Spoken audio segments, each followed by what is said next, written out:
want another bottle. I'm the baby. Gotta love me. Come on. Gotta love me.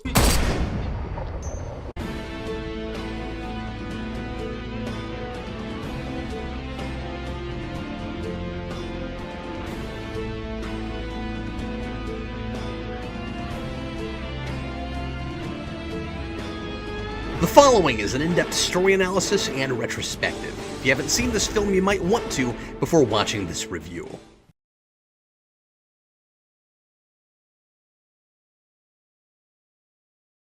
Well, I couldn't put a John Wick review under the Superhero Rewind banner because, obviously, he's not a superhero. He's the dictionary definition of an anti-hero, even if he does come across a great deal more sympathetic, and even if I find myself rooting for him more than any other revenge thriller protagonist I've seen. This is not The Punisher. This is not Death Wish. It's not a superhero movie, but it is, interestingly, very much a comic book movie, or at least a comic book-inspired movie. At first glance, it looks like just another ultra-violent gunplay action movie, just another story about a guy out for revenge because a horrible person took something precious away from him. But a couple things help John Wick stand apart, and make it a major turning point in action movies.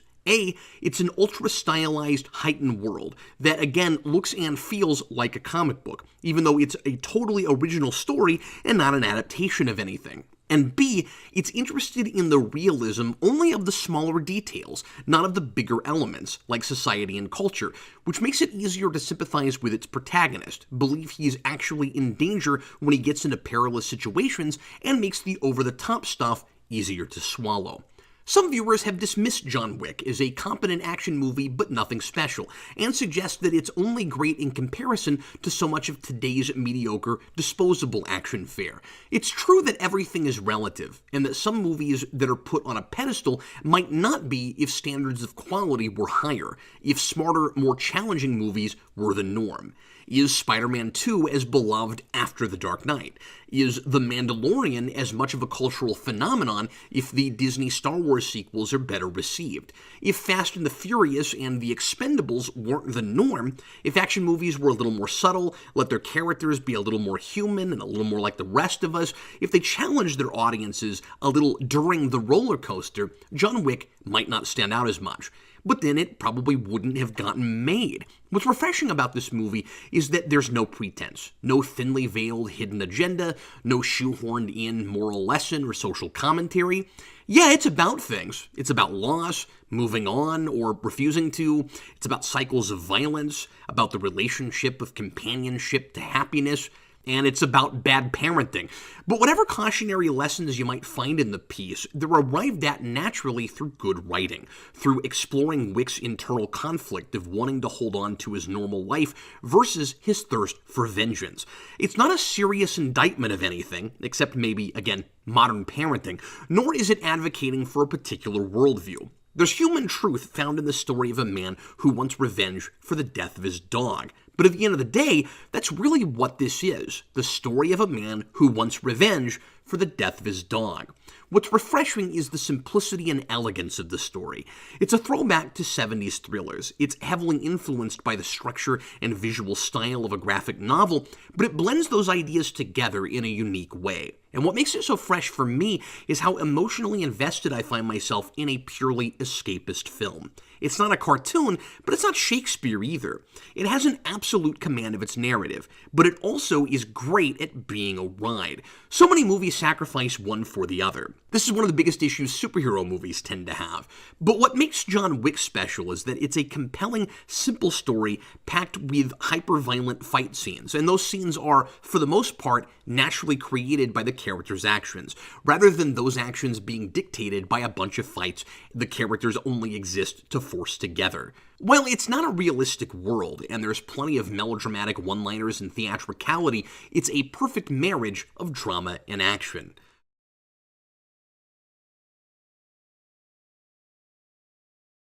The movie was directed by Chad Stehelski and David Leitch, even though the Directors Guild of America gave Stehelski sole directing credit.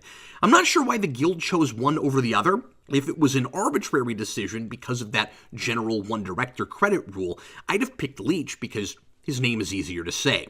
They were stunt coordinators on the Matrix films and had worked with Keanu Reeves for a decade. So this was an original work, a passion project, made on a limited budget of $20 to $30 million and made almost like an indie film. It started with a script by Derek Kolstad, which Thunder Road Pictures optioned and got Keanu Reeves interested in, and he decided that his old stunt coordinators might be the right guys to make it. So it's not like they deliberately tried to come up with a story that wasn't too much like The Matrix. This project found them, and yet, it's a movie with a lot of curious ties to The Matrix beyond the filmmakers and its star. It's about a world that's not what it initially seems, though its true nature is revealed subtly and gradually rather than the ripped-off Band-Aid approach The Matrix takes. It's highly influenced again by the comics medium, this one more American than Japanese. It includes a lot of martial arts and gunplay, and it includes a lot of fisticuffs with guys in expensive-looking suits. On first viewing, it seemed to me like it was going out of its way to avoid a lot of direct comparisons to The Matrix, even though I now know some of these examples are inherent in the original screenplay. But then some are clearly deliberate choices on the part of the directors. It's a heightened world, but has no science fiction or supernatural elements. There's only one slow-motion shot in the entire movie.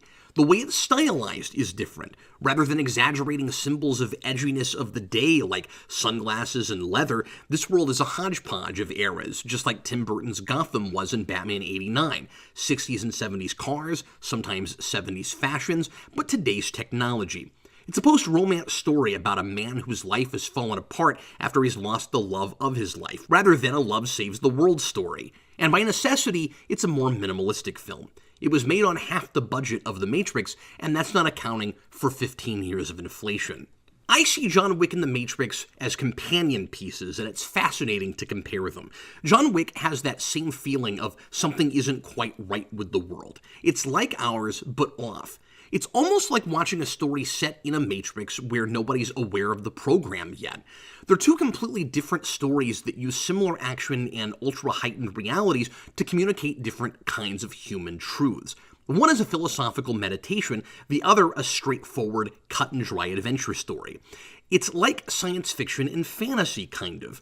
Star Trek and Star Wars, except interestingly, even though The Matrix is a sci-fi story, in this analogy, The Matrix is Star Wars and John Wick is Star Trek. What I mean is, The Matrix is about the grander ideas, and John Wick is more about the human element.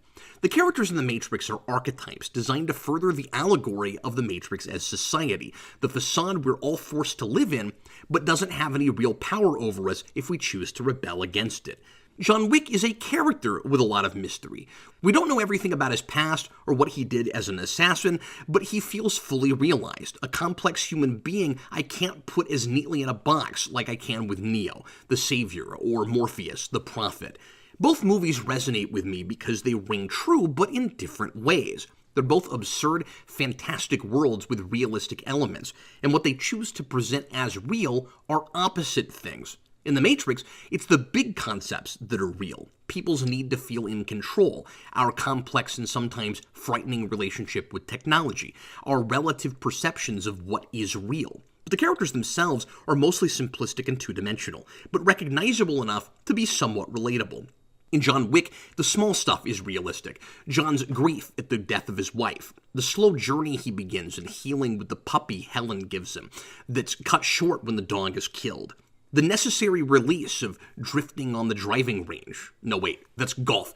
On the backlot, to express his anger at the universe for taking his wife, or to feel that sense of danger he lost when he left the precarious life of an assassin behind. Maybe both. There's a lot of symbolism in The Matrix, indicative of the existential notions and hinting at the falseness of the reality we're in.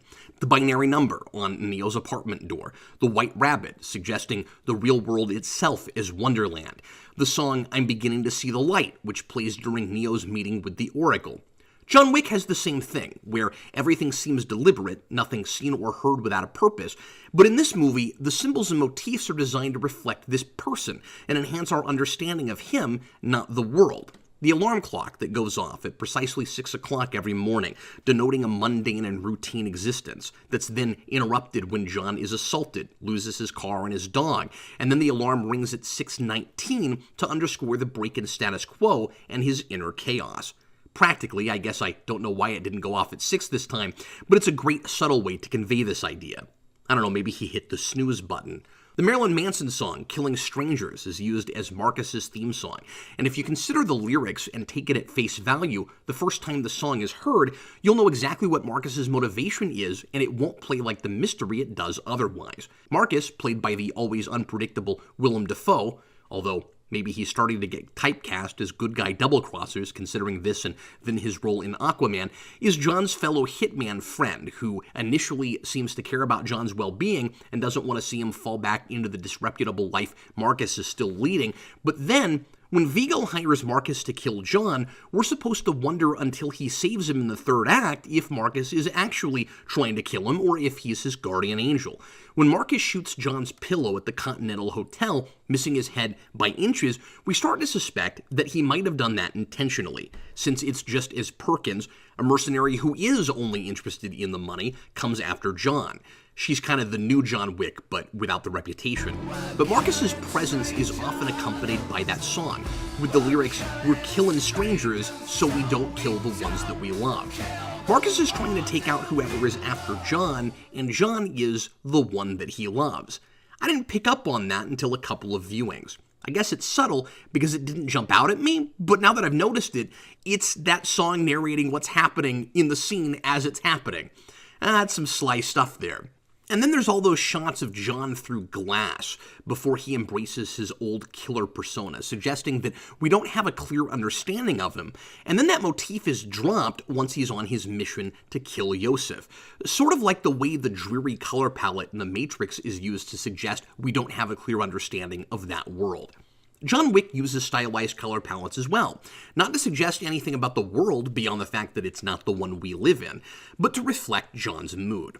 Blue is John's melancholy, his sadness after the death of his wife, which we see at his home after his wife has died. Gray represents hopelessness at the funeral, before John gets Daisy, the dog who is, by his own admission later, his only source of hope. And the scenes in the car shop are gray, after John has lost his hope and also his joy, represented by his car, which Yosef stole. Yellow is the fire that burns within him, desperate to come out, which colors the scene on the driving lot when he's aimless and not sure how to move on, and when he's tied to a chair in the warehouse, when he gives that chilling speech about how Yosef has killed everything he had left after Helen's death. And so he finally articulates that he's returning to his old life, becoming the Baba Yaga again, because he has to become that in order to avenge those things, and because Wick is his only identity if he can't just be John. Both films have a rain motif, though The Matrix uses it a lot more in its sequels, and it doesn't seem to be about as much there beyond providing atmosphere. It may reflect Neo's sense of despair in knowing something is wrong with the universe, but not being able to put his finger on it, or humanity's despair in general, and it may foreshadow the scorched skies we learn about later in the real world, from the war with the machines. In John Wick, a storm suggests something much worse is on the horizon, as telegraphed by the weather report in the opening scene. It rains at Helen's funeral, the worst thing John can imagine happening, and soon after that, he loses the dog she gave him. And retroactively, the rain at the end may suggest the nightmare John will go through in the next film that results in his becoming a fugitive. Again, it's a symbol that seems to be more about the world itself in The Matrix and all about the man in John Wick. Neo is the device by which we come to understand the Matrix and its lore. In John Wick, the lore is always in service of the protagonist, to understand how he's feeling. We're supposed to imagine ourselves in Neo's shoes, and so he's mostly a blank slate. But the unraveling mystery in John Wick, at least this first film, isn't about this strange world with a different internal logic to ours. It's about this guy who isn't what he seems. We never know more about the secret underground society of assassins than we need to in order to appreciate what John is going through. Both movies are all about perception. The Matrix pulls the wool over our eyes and then tears it away to reveal that the world is not as it seems. When the wool is pulled in John Wick, yes, we gradually find that this world isn't quite what it seems either, but the shock is that our protagonist is not what he seems, and because we're introduced to John as a vulnerable, lonely, relatively normal-seeming guy, we have a fundamentally different understanding and perspective on him throughout the film, and then throughout the franchise, no matter how skilled, driven, ruthless, and dangerous he turns out to be. If those first 20 minutes are handled like a typical action movie, John Wick is just another mercenary for hire.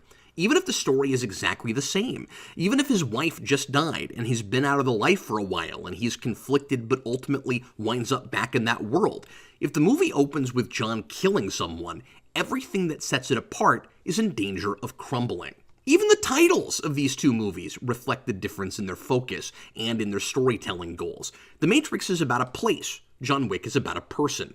The Matrix, once you've seen the film, is about an existential metaphor for human perception and how we experience reality. John Wick is about a complex man with an identity crisis. The Matrix is an allegory. John Wick is just the name of its protagonist, which doesn't represent anything larger. And yet, The Matrix is a more straightforward title, while John Wick's is more complex. It's nearly an oxymoron. John Wick is two people's names, two facets of the same man's personality.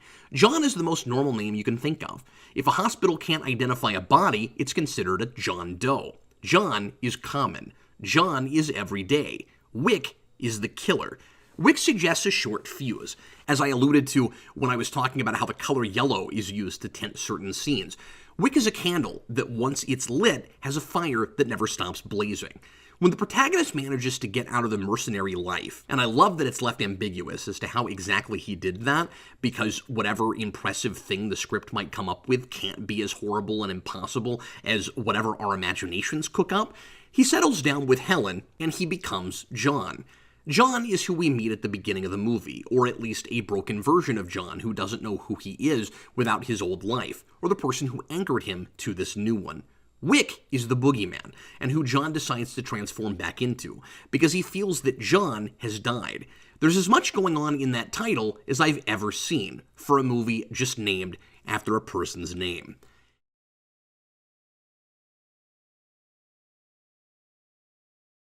As I said earlier, the story works because we don't know we're looking at the boogeyman for the entire first act. Simple, economical, visual storytelling tells us everything we think we need to know. John lives in a big house. He has a lot of money. He likes classic cars. He has a routine. John had a solid marriage, but his wife died, not by violence, but through poor luck. Cancer. Sometimes I question why a character cares so much for a deceased loved one because I don't get to spend any time with them. That's a classic dilemma for writers opening a story with a character grieving. It's difficult to get in that person's head and feel for him because we didn't know his wife. So do you just talk about her a lot and hope that gets the message across? Or do you mire the story down with flashbacks? It works here because Reeves gives such a genuine and heartfelt performance, and because the movie gives the audience so much credit. The marriage doesn't feel generic and underdrawn because complexity is implied rather than intrusively shoved down our throats. John and Helen met and spent a lot of time at the pier. The symbol of the daisy was important to their relationship, never mind what exactly that meant for them. For the sake of the film, it represents innocence, which Helen was, and we discover John is not. We see and hear very little of Helen, just on a home video and the letter we hear in her voice as John is reading it to himself, that accompanies the dog named Daisy. It's enough, especially when we later understand the world John left behind for Helen. We aren't even told if she knew what John did for a living before. And I don't feel like I even need to know that. We have a clear enough picture to understand what Helen represents for John. Compassion, humanity. She humanizes the boogeyman. He knows he's done terrible things and was lucky to get to leave that life. He says it's better than he deserves. But before John goes to Aurelio at the car shop, John is a victim, and I can't help but feel sympathy for a man who seems to have lost everything and then really loses everything. And that makes it easy to root for him as the truth is revealed about his past. I begin to see John through Marcus's eyes, wanting him to not go back to his former life, but knowing he can't help himself. It's not all those other revenge thrillers about someone whose whole family gets murdered and we can relate to the killer even if we don't condone his actions because we would want to do the same thing if someone murdered the people we care about. That's wish fulfillment. This isn't that. As everyone who is wrong John keeps saying before he takes them out, it's just an effing dog. John is maybe more tragic than some other revenge thriller protagonists because even though he feels like he's lost everything, there's still a massive sacrifice he's making. In order to get his retribution, and I'll talk about this more later, he's leaving heaven and going back to hell. If Yosef had killed John's wife, or if we knew him as the boogeyman from the beginning, the story doesn't resonate in the same way. Generally speaking, every protagonist in a story should have something he wants, and his arc should be about whether or not he gets that thing and what he learns from an opportunity for change along the way.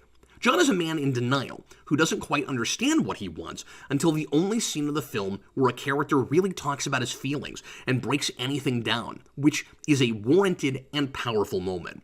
Your son took that from me. Stole that from me. Killed that from me! Before the occasion for story, John is in despair. He's lost and wallowing.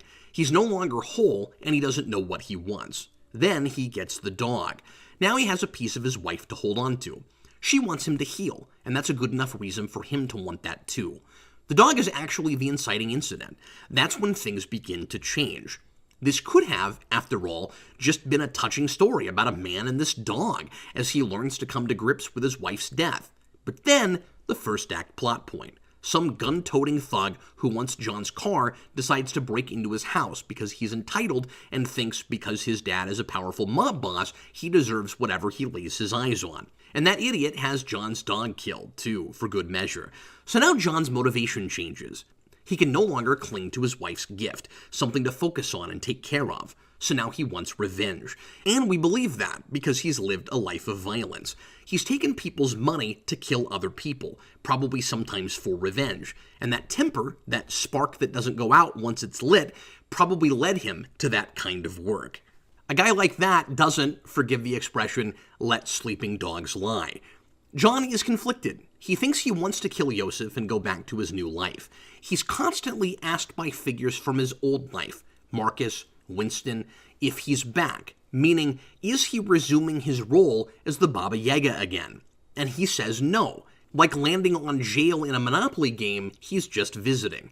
He's given every opportunity for change, to give up this vengeance quest and try to make the best of his empty but non-violent life. He sees it as almost his right to kill Yosef for his offense. You don't cross John Wick. But that's not the man he is now. He has to become the boogeyman to act on his despair.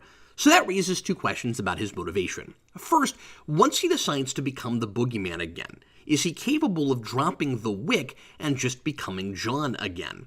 And second, does he really want to? How much of killing Yosef is about an eye for an eye? After all, he's pretty humane about it. He puts him down like a dog, just like Yosef did to his dog.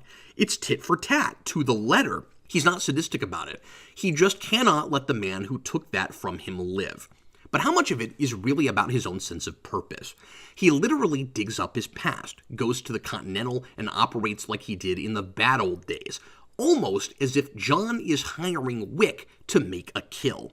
Is at least a fraction of that because he subconsciously wants his old life back, if he can't really be happy in his new one? How much of it is because his true nature is a violent one, and Helen was the only thing that could stave off his fire? John never takes an opportunity for change. He only comes to realize when he's tied to that chair what perhaps he's known deep down: he is back. After he does this, John is buried, and he will fully embrace Wick once again. It's fun to see the bad guys get their comeuppance, and this guy I've been heartbroken for get what he wants, but then I remember he wasn't a monster. He managed to put the monster away, and he never had to be that man again. He got the ultimate second chance, and he did it through probably the most horrific and bloody act he ever took. The world isn't supposed to work that way, and even in this topsy-turvy reality where assassins are treated like a separate, almost higher class that the police just ignore, where you can live in the regular world using the same name you had as a hitman, John doesn't see this as justice either. He sees it as luck, and he doesn't take his new life for granted. It's a tragedy that he succumbs to his baser instincts, as Vigo says. If there is a moral to this story, it's that violence begets violence, that there is no civilized way to murder someone. We were professionals. Civilized. Do I look civilized to you? try as they might to create order around killing for a living.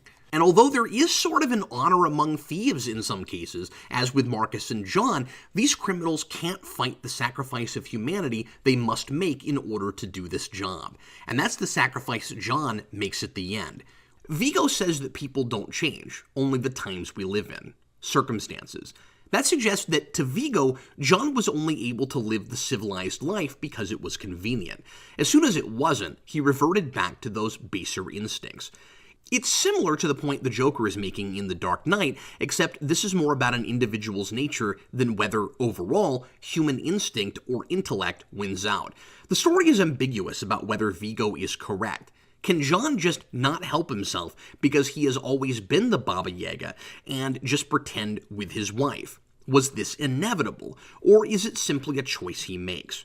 I lean toward the latter notion, but you'd have to be John himself and do a lot of soul-searching to be sure.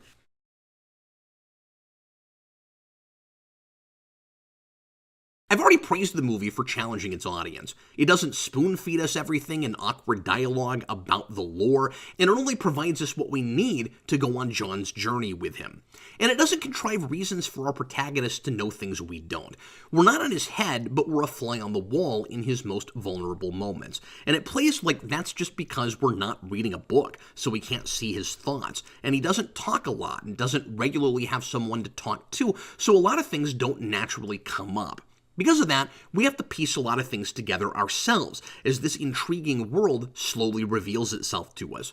It's not until Jimmy, the cop, knocks on John's door about noise complaints, sees a dead body on his floor, says goodnight and leaves, that we realize this world is very different from the one we live in.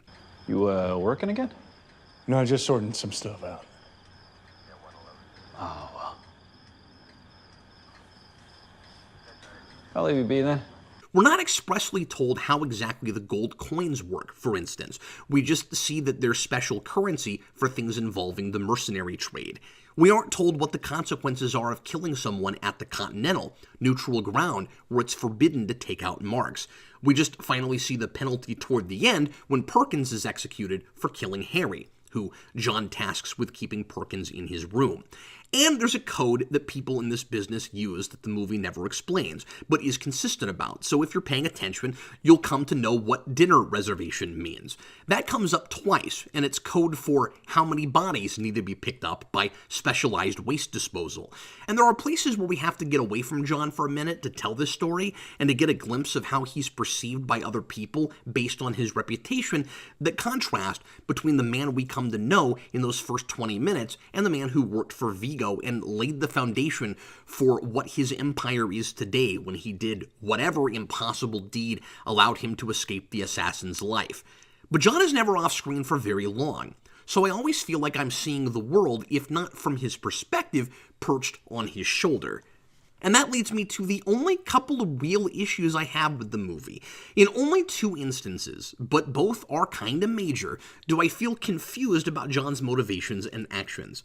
And it's not because of information I can't believably have. In these cases, it does feel as though the movie is cheating a little, trying to get away with an action it needs John to take in order to progress or prolong the story. And since John isn't constantly explaining himself, maybe we won't notice that these things seem arbitrary or inconsistent with what we know about John. The first is when Yosef and his crew break into John's apartment and beat him senseless. Yes, John is ambushed, and he hasn't fought anyone in a long time. But I mean, really? He doesn't fight back? Like, at all? Before I have the whole movie, I don't think anything of this. John seems like a normal guy, and I don't realize he's not only an ex-assassin, but maybe the most effective fighter on the planet. But on another viewing, it's hard to believe that that guy just lies there and takes it, especially when his most precious possession, his dog, might be in danger. He gets hit pretty hard that first time, but after some of the wounds he takes later, even gets shot in the belly and keeps on going. I don't believe these guys could do this to him in his own home. It watches like this is just a gimme I'm supposed to hand to the movie, because how do you have a story if this doesn't happen? And isn't it more dramatic and sad if John actually witnesses the dog's murder? Maybe the idea is supposed to be that John has consciously buried his former self and can't instantly call up his violent tendencies or his assassin skills. Then I'm supposed to take the two-personality idea, John and Wick, as I talked about earlier, even more literally than I have been. He literally has to dig Wick back up when he gets his guns before he can be that guy again. But considering the skills he displays when he's driving, stopping inches from a truck, I don't think that guy is ever too far from the surface. And of course, it's not true multiple personalities, just two different lives this guy has chosen to lead. He doesn't have a complex or a mental condition over it. And while John does use guns a lot, it's not like he's helpless without them. No more bullets! No more bullets. So I don't buy that those guys pull that off. Secondly, John has a clear opportunity to take out baby brat Yosef in the pool, and not only does he hesitate, but the movie stops and makes a point of it. We get a close-up on John's face, like he's making a conscious choice to wait, and then it's not long before he starts firing on Yosef again while he's running. Why did he wait, except that the movie is only half over? It doesn't seem to be so that he'll have a fighting chance. When John takes him out at the safe house later, he just walks right up and shoots him. Doesn't even think about it. He's not looking for a duel, he just wants the man dead. And again, it seems very eye for an eye. Yosef snuck up on him in his home, so why not just do the same thing to him? I was confused about this moment in the theater, and I'm just as confused now. I like all the clever ingenuity John shows after this in setting ablaze Vigo's bank vault with all the leverage he has on the city, and I'm glad there's some fire imagery with John Wick, considering the fire connotation in his name, and also in putting Vigo in a position where he has to give up his son to save his own life. But if John had just taken out the brat that first time, he wouldn't have had to go through any of that. I also think the initial situation is a little contrived, beyond John not fighting back when Yosef breaks in. It's odd to me that Yosef isn't aware of John Wick at all. It's been years since John was in the business, so perhaps Yosef would have been young enough he never would have seen John. Maybe he wasn't around the business until he got older. So I can maybe buy John doesn't recognize him or any of his crew, and I can buy that he'd be kept away from John as a child and that Yosef wouldn't recognize him just looking at him. But there's no way Yosef has never heard stories about John Wick from people in his father's organization. Maybe nobody says his name, like Voldemort, but there's not even a look of recognition when his father theatrically says Baba Yaga, which is what everyone would likely still be referring to him as. And also, wouldn't it be both more believable and more dramatic if in the moment Vigo explains who his son killed, Yosef has this look of utter dread? Oh God, I killed that guy's dog?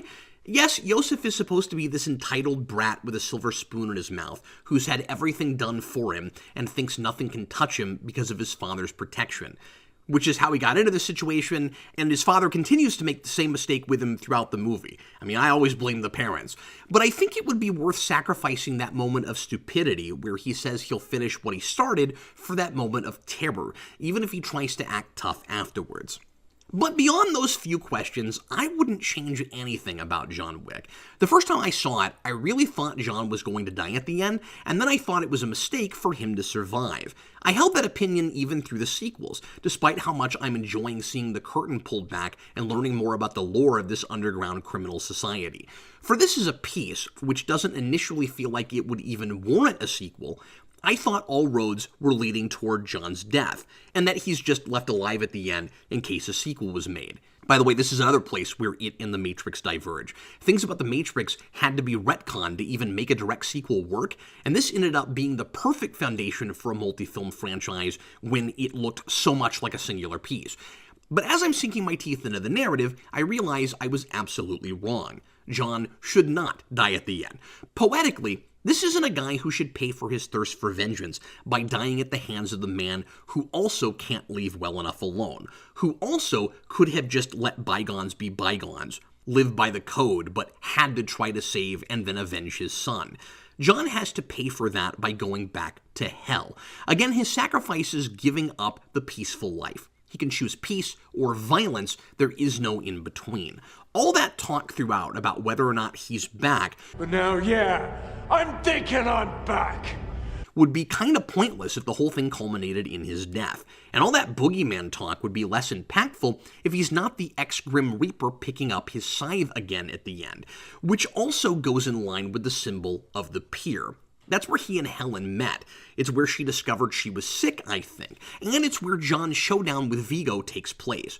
The pier is the crossroads between the two lives he's led, the gateway between heaven, his life with Helen, and hell, the assassin's life.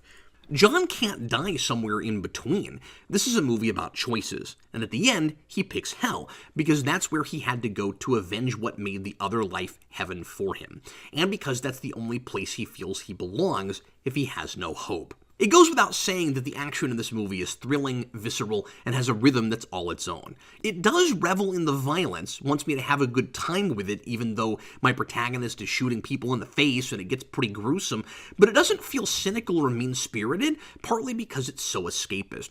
It's grounded in the realism of John's character, and there are real consequences for the violence, but the world itself is absurd, and that makes it easy to enjoy those scenes. It has no pretense of being in the real world, like Kick-Ass did, and so there's not that contradiction I talked about when I reviewed that movie.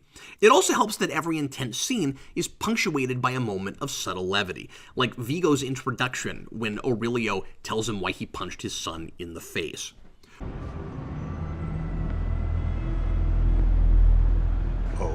Or the desk clerk at the Continental calling John in the middle of his insane fight with Perkins about the noise. Oh, and I have to mention, because there's not a better place to bring it up, that it's amusing Keanu Reeves is in another movie with an establishment that serves as neutral ground between murderous parties, where it's forbidden to do violence there, run by a middle-aged black man with a foreign accent. Constantine used Papa Midnight in exactly the same way. It's becoming a motif. I'm not sure where that idea came from here, and if it's a coincidence, I'll be surprised. It's more intriguing here, so I don't find myself thinking, you just ripped off that other movie. But it is odd they both do that. And before we get to my rating, let's find out what some of the folks in the Secret Superhero Screen Society had to say. Ben Thompson, a movie I truly wish I agreed with the public with. I found it stupid, overlong, and boring. But I'm glad it's given so many people a new franchise to enjoy, even if I don't like it. Justin Hayes, this movie offered very little new. What it offered instead was simple, bold, unique, and most of all, fun. Lots of fun. Ed S. John Wick was a breath of fresh air.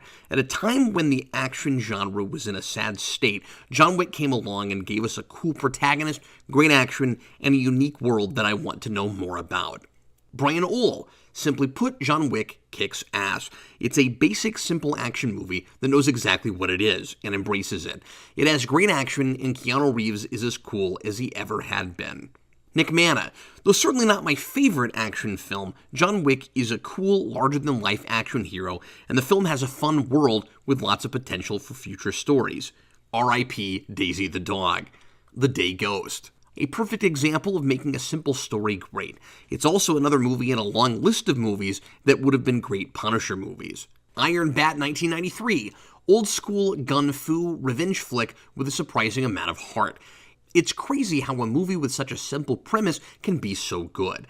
Not a lot to it, but that's what made it so enjoyable. Carl Maxey. John Wick raises the bar about how action movies are made, and not since The Punisher have I rooted for the protagonist to go on a bloody rampage against criminals. And not since Daredevil have I seen perfect choreographed fight scenes. Especially in some cases, one take.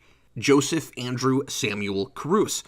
John Wick is the godsend for everyone who is tired of the CGI action and overblown plots in the MCU. Jeffrey Patrone. There is a world where John Wick sits side by side with a horde of unremarkable action movies, but we don't live in that world, a testament to so much that makes films great, stunning. And Malik Myers. John Wick is a fun, stylish, and simple action flick that's grounded enough to keep track of the correct bullet count for every single gun used in the film, and it spawned one of the greatest action trilogies of the decade. Reeves is stoic, understated, and suits the character perfectly. I'm going to give John Wick a 4 out of 4. I love its creative use of comic book style and imagery. I love how every dollar is on the screen. I love how character-focused it is. And I love its command of perception to make its killer protagonist so vulnerable and sympathetic. The story does hinge a little too much on a couple moments where John seems to make choices just because the story needs him to do that right then, but those moments don't wreck John's overall motivation. I consider John Wick the Dark Knight of action movies.